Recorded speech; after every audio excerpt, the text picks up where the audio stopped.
ನೋಡಿ, ಕಾಂಗ್ರೆಸ್ ಪಾಳ್ಯದಲ್ಲಿ ಮುಗಿತಾನೆ ಇಲ್ಲ. ಕೋಲಾರ ಟಿಕೆಟ್ ಕಗ್ಗಂಟು. ಅದು ಇನ್ನೂ ಕೂಡ ಕಾಂಗ್ರೆಸ್ಗೆ ಕಗ್ಗಂಟಾಗೆ ಉಳ್ಕೊಂಡ್ಬಿಟ್ಟಿದೆ. ಕಾಂಗ್ರೆಸ್ ಹೈಕಮಾಂಡ್ ನಿಂದ ಈಗ ಕೋಲಾರ ಮುಖಂಡರಿಗೆ ಫೋನ್ ಕರೆ ಕೂಡ ಬಂದಿದೆ.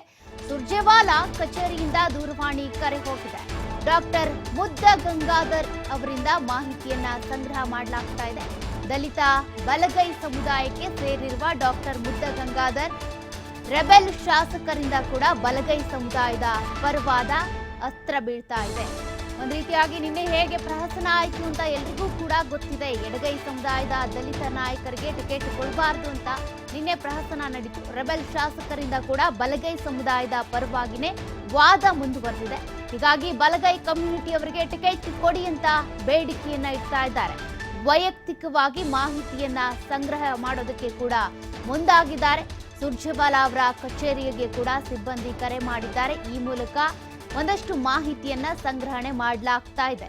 ದಲಿತ ಎಡಗೈ ಮುಖಂಡರಿಗೆ ಅಥವಾ ನಾಯಕರಿಗೆ ಟಿಕೆಟ್ ಅನ್ನ ಕೊಡಬಾರ್ದು ಅಂತ, ಅಂದ್ರೆ ಚಿಕ್ಕ ಪೆದ್ದಣ್ಣ ಅವರಿಗೆ ಟಿಕೆಟ್ ಕೊಡಬಾರ್ದು ಅಂತ ನಿನ್ನೆ ಶಾಸಕರು, ವಿಧಾನ ಪರಿಷತ್ ಸದಸ್ಯರು ಸೇರಿದಂತೆ ಒಟ್ಟು 5 ಜನರು ಕೂಡ ರಾಜೀನಾಮೆ ಕೊಡೋದಕ್ಕೆ ಹೋಗಿದ್ರು.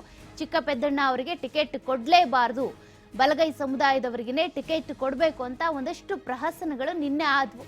ಹೀಗಾಗಿ ಈಗ ಸುರ್ಜೇವಾಲಾ ಅವರು ಕೂಡ ಕಣಕ್ಕಿಳಿದಿದ್ದಾರೆ. ಈ ಒಂದು ಅಸಮಾಧಾನವನ್ನ ಶಮನ ಮಾಡಬೇಕು ಅಂತ. ಹಾಗಾಗಿ ಬಲಗೈ ಸಮುದಾಯದ ಡಾಕ್ಟರ್ ಮುದ್ದ ಗಂಗಾಧರ್ ಏನಿದ್ದಾರೆ ಅವರಿಗೆ ಟಿಕೆಟ್ ಕೊಡಬೇಕು ಅನ್ನುವಂಥ ಚರ್ಚೆ ನಡೀತಾ ಇದೆ.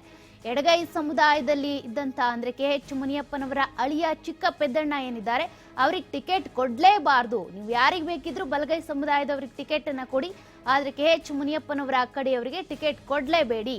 KH ಮುನಿಯಪ್ಪ ಅವರಿಂದ ನಮಗೆ 5 ಜನರಿಗೂ ಕೂಡ ಬೇರೆ ಬೇರೆ ರೀತಿಯಾಗಿ ಅನ್ಯಾಯ ಆಗಿದೆ. ಚುನಾವಣೆಯಲ್ಲಿ ನಾವು ಸೋತಿದ್ದೀವಿ ಅಂದ್ರೆ ನಮ್ಮ ಪಕ್ಷದವರಿಂದಾನೇ ಸೋತಿರೋದು, KH ಮುನಿಯಪ್ಪ ಅವರಿಂದಾನೇ ಸೋತಿರೋದು.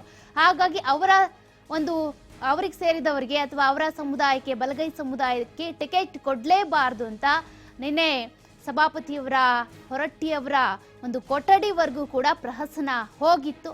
ಅದೆಲ್ಲವನ್ನು ಕೂಡ ಕಂಟ್ರೋಲ್ ಮಾಡೋದಕ್ಕೆ ಅಂತ ಸುರ್ಜೇವಾಲಾ ಅವರ ಕಚೇರಿಯಿಂದ ದೂರವಾಣಿ ಕರೆ ಕೂಡ ಬಂದಿದೆ. ಈಗಾಗಲೇ ಡಾಕ್ಟರ್ ಮುದ್ದ ಗಂಗಾಧರ್ ಏನಿದ್ದಾರೆ ಅವರ ಬಗ್ಗೆ ಮಾಹಿತಿಯನ್ನು ಕೂಡ ಸಂಗ್ರಹಣೆ ಮಾಡ್ತಾ ಇದ್ದಾರೆ. ಇದರ ಬಗ್ಗೆ ಮಾತನಾಡೋದಕ್ಕೆ ಅಂತ ಡಾಕ್ಟರ್ ಮುದ್ದು ಗಂಗಾಧರ್ ಅಂದ್ರೆ ಕೋಲಾರ ಕಾಂಗ್ರೆಸ್ ಮುಖಂಡ ಫೋನ್ ಸಂಪರ್ಕದಲ್ಲಿದ್ದಾರೆ. ಸರ್ ನಮಸ್ತೆ. ಮೇಡಮ್ ನಮಸ್ಕಾರ. ಮೇಡಮ್ ಹೇಗಿದ್ದೀರಿ? ಚೆನ್ನಾಗಿದ್ದೀನಿ ಸರ್, ನೀವ್ ಹೇಗಿದ್ದೀರಾ? ದೇವ್ರ ದಯೆ ಚೆನ್ನಾಗಿದೆ ಮ್ಯಾಮ್, ಭಗವಂತನ ಆಶೀರ್ವಾದ. ಸರ್, ಚುನಾವಣೆಯ ಸಂದರ್ಭದಲ್ಲೇ ಒಂದ್ ರೀತಿಯಾಗಿ ನಿನ್ನೆ ದೊಡ್ಡ ಪ್ರಹಸನವೇ ನಡೆದು ಹೋಗಿದೆ. ಕೊನೆಗೂ ಕೂಡ ಬಲಗೈ ಸಮುದಾಯಕ್ಕೆ ಟಿಕೆಟ್ ಕೊಡಬೇಕು, ಅದರಲ್ಲೂ ಕೂಡ ನಿಮಗ್ ಟಿಕೆಟ್ ಕೊಡಬೇಕು ಅನ್ನುವಂತ ನಿಮ್ಮ ಹೆಸರು ಈಗ ಮುಂಚೂಣಿಯಲ್ಲಿದೆ. ಏನೆಲ್ಲ ಚರ್ಚೆಗಳಾಗ್ತಾ ಇದೆ, ನಿಮ್ಗೆ ಏನ್ ಅನಿಸ್ತಾ ಇದೆ?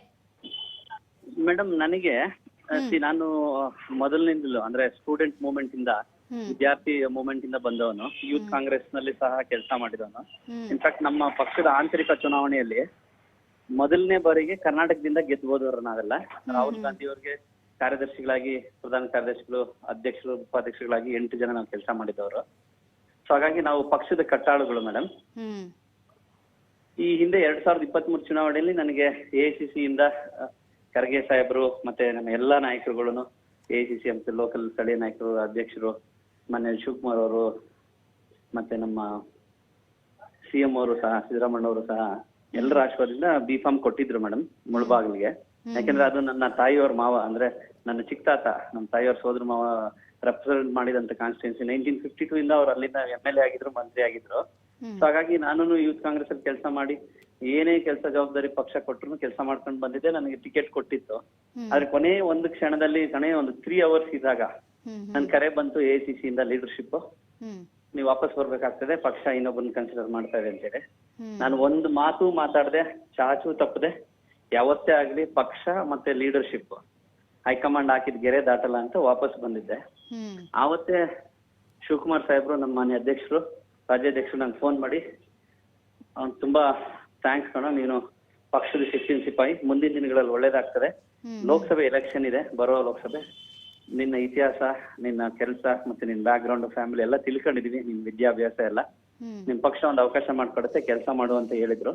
ಅದೇ ತರ ನಾನು ಯಾವತ್ತೂ ಒಂದು ಮಾತನ್ನು ಅವ್ರು ಮೀರದೆ ಕೆಲಸ ಮಾಡ್ಕೊಂಡು ಈಗ ಲಾಸ್ಟ್ 10-11 ತಿಂಗಳಲ್ಲಿ ಸರಿಸುಮಾರು 30,000 ಕಿಲೋಮೀಟರ್ ಓಡಾಡಿದೀನಿ ಮೇಡಮ್. ಇಡೀ ಕ್ಷೇತ್ರ ಇಡೀ ಸರ್, 8 ಈಗ ಕ್ಷೇತ್ರ 2 ಸುರ್ಜೇವಾಲಾ ಅವರ ಕಚೇರಿಯಿಂದ ಫೋನ್ ಕರೆ ಬಂದಿದೆಯಂತೆ, ಸಿಬ್ಬಂದಿ ಮಾಹಿತಿಯನ್ನ ಕಲೆ ಹಾಕ್ತಾ ಇದ್ದಾರಂತೆ. ಟಿಕೆಟ್ ನಿಮಗೆ ಸಿಗುತ್ತೆ ಅಂತ ಏನಾದ್ರೂ ಕನ್ಫರ್ಮೇಶನ್ ಇದೆಯಾ ಅಥವಾ ಬೇರೆ ಮೇಡಮ್ ಯಾರಾದ್ರೂ? ನನಗೆ ಫೋನ್ ಕರೆ ಬಂದಿದ್ದು ನಿಜ. ಅಂದ್ರೆ ಬೇಸಿಕ್ ಇನ್ಫಾರ್ಮೇಶನ್ ಕೇಳ್ತಿರ್ತಾರೆ ಮೇಡಮ್. ನಮ್ಮಲ್ಲಿ ಏನಂದ್ರೆ ನಾವು ಯಾರೇ ಏನೇ ನಾಯಕರುಗಳು ಅಥವಾ ಸ್ಥಳೀಯ ಮಟ್ಟದ ನಾಯಕರು, ರಾಜ್ಯ ಮಟ್ಟದ ನಾಯಕರು, ರಾಷ್ಟ್ರ ಮಟ್ಟದ ನಾಯಕರುಗಳು ಚರ್ಚೆಗಳಾಗ್ತಾ ಇದ್ರು ಸಹ ನಮ್ಮಲ್ಲಿ ಹೈಕಮಾಂಡ್ ತೀರ್ಮಾನನೇ ಅಂತಿಮ ತೀರ್ಮಾನ ನಮ್ದು. ಸೊ ಹಾಗಾಗಿ ನಮ್ದು ಎಡ ಬಲ ಅಂತ ನಮ್ಮ ಸಮುದಾಯಗಳಲ್ಲಿ ಇರೋದ್ರಿಂದ ಯಾರು ಯಾವ ಸಮುದಾಯಕ್ಕೆ ಸೇರಿರ್ತಾರೆ ಅನ್ನೋ ಮಾಹಿತಿ ಕಲೆ ಹಾಕಕ್ಕೆ ಫೋನ್ ಕರೆಗಳು ಬರ್ತಾ ಇರ್ತಾವ ಮ್ಯಾಮ್, ಅದು ಸಹಜ. ಹಾಗಾಗಿ ಈಗ ನನಗೆ ಒಂದು ಸಣ್ಣ ಮಾಹಿತಿ ಇರೋ ಪ್ರಕಾರ ಸೊ ಇರೋ ಎಲ್ಲ ಅಭ್ಯರ್ಥಿಗಳಲ್ಲೂ ನಾನು ಒಬ್ಬ ಅಭ್ಯರ್ಥಿ ಇದ್ದೀನಿ, ಅಂದ್ರೆ ಆಕಾಂಕ್ಷಿಗಳಲ್ಲೂ ನಾನೊಬ್ಬ ಆಕಾಂಕ್ಷಿ. ನಮಗಾಗ್ಬೋದು ಅನ್ನೋ ಒಂದು ಆಶಾಭಾವನೆ ಮತ್ತು ಒಂದು ದೇವರ ಆಶೀರ್ವಾದ ಇದೆ, ಹಿರಿಯರ ಆಶೀರ್ವಾದ, ಪಕ್ಷದ ಆಶೀರ್ವಾದ ಇದೆ ಅಂತ ಅನ್ಕೊಂಡಿದ್ದೀನಿ. ನಿಮ್ಮ ಪರವಾಗಿ ಅಲೆ ಎಷ್ಟಿದೆ ಸರ್ ಈಗ ಕೋಲಾರದಲ್ಲಿ? ಮ್ಯಾಮ್ ನೀವು ಎಲೆಕ್ಷನ್ ಕೇಳೋದಾದ್ರೆ, ಅಂದ್ರೆ ಗ್ರೌಂಡ್ ರಿಪೋರ್ಟ್ ನೀವು ಕೇಳೋದಾದ್ರೆ, ನಾನು ಈಗಾಗಲೇ ಹೇಳ್ತಾ ಇದ್ದಂಗೆ ಲಾಸ್ಟ್ 8 ತಿಂಗಳಲ್ಲಿ ಸರಿಸುಮಾರು 28,000 ಚಿಲ್ಲರೆ ಕಿಲೋಮೀಟರ್ಸ್ ನಾನು ಪ್ರಯಾಣ ಮಾಡಿದ್ದೀನಿ. ಪ್ರತಿಯೊಂದು ತಾಲೂಕಿನಲ್ಲೂ, ಪ್ರತಿಯೊಂದು ಅಸೆಂಬ್ಲಿ ಸೆಗ್ಮೆಂಟ್ಸ್ ಅಲ್ಲೂ ಎಲ್ಲಾ ಲೀಡರ್ಸ್ ಇಂದ ಹಿಡಿದು, ಅಂದ್ರೆ ನಮ್ಮ ಶಾಸಕರು, ಮನೆ ಶಾಸಕರು, ಸಚಿವರುಗಳು, ಮತ್ತೆ ಸ್ವತಂತ್ರ ಶಾಸಕರುಗಳು, ಅಂದ್ರೆ ಹಿರಿಯ ಕಾಂಗ್ರೆಸ್ಸಿಗರು, ಬ್ಲಾಕ್ ಕಾಂಗ್ರೆಸ್ ಅಧ್ಯಕ್ಷರು, ಜಿಲ್ಲಾ ಕಾಂಗ್ರೆಸ್ ಅಧ್ಯಕ್ಷರು, ಎಲ್ಲರ ಹತ್ರನೂ ಅವ್ರ ಆಶೀರ್ವಾದ ಪಡೆದು ಅವ್ರ ಹತ್ರ ಮಾತಾಡ್ಕೊಂಡು ಸರಿಸುಮಾರು ಆಲ್ಮೋಸ್ಟ್ ಶೇಕಡವಾರು 50% ಜಾಸ್ತಿ ಕ್ಯಾಂಪೇನ್ ಮುಗಿಸಿದೀನಿ ಮೇಡಮ್ ನಾನು. ಅದು ಎಲ್ರಿಗೂ ಗಮನದಲ್ಲಿದೆ ಮೇಡಮ್, ತಮ್ಮ ಗಮನದಲ್ಲೂ ಇದೆ, ಮೀಡಿಯಾ ಗಮನದಲ್ಲೂ ಇದೆ, ಇಂಟೆಲಿಜೆನ್ಸ್ ರಿಪೋರ್ಟ್ ಅಲ್ಲೂ ಇದೆ, ಪೊಲೀಸ್ ಇಂಟೆಲಿಜೆನ್ಸ್ ಆಗ್ಲಿ, ಸಿಎಂ ಇಂಟೆಲಿಜೆನ್ಸ್ ಆಗ್ಲಿ, ಸೆಂಟ್ರಲ್ ಇಂಟೆಲಿಜೆನ್ಸ್ ಮತ್ತೆ ಸರ್ವೆಗಳಲ್ಲೂ ಕೂಡ ನಂದು ಹೆಸರಿದೆ, ಉಲ್ಲೇಖ ಆಗಿದೆ ಮ್ಯಾಮ್. ಸೊ ಹಾಗಾಗಿ ಅಲೆ ತುಂಬಾನೇ ಇದೆ, ಜನ ಕಾಯ್ತಿದ್ದಾರೆ ಮೇಡಮ್. ಡಾಕ್ಟರ್ ಬರ್ಲಿ, ಡಾಕ್ಟರ್ ಮುದ್ದು ಗಂಗಾಧರ್ ಅಂತ ಒಳ್ಳೆ ಕಾಂಗ್ರೆಸ್ ತಳಮಟ್ಟದ ಕಾರ್ಯಕರ್ತರು ಸಿಗ್ಬೇಕು ಅಂತ ಜನ ಕಾಯ್ತಿದ್ದಾರೆ ಮೇಡಮ್. ಧನ್ಯವಾದಗಳು ಸರ್, ಇಷ್ಟೊತ್ತು TV5 ಜೊತೆ ಮಾತನಾಡಿದ್ದಕ್ಕೆ.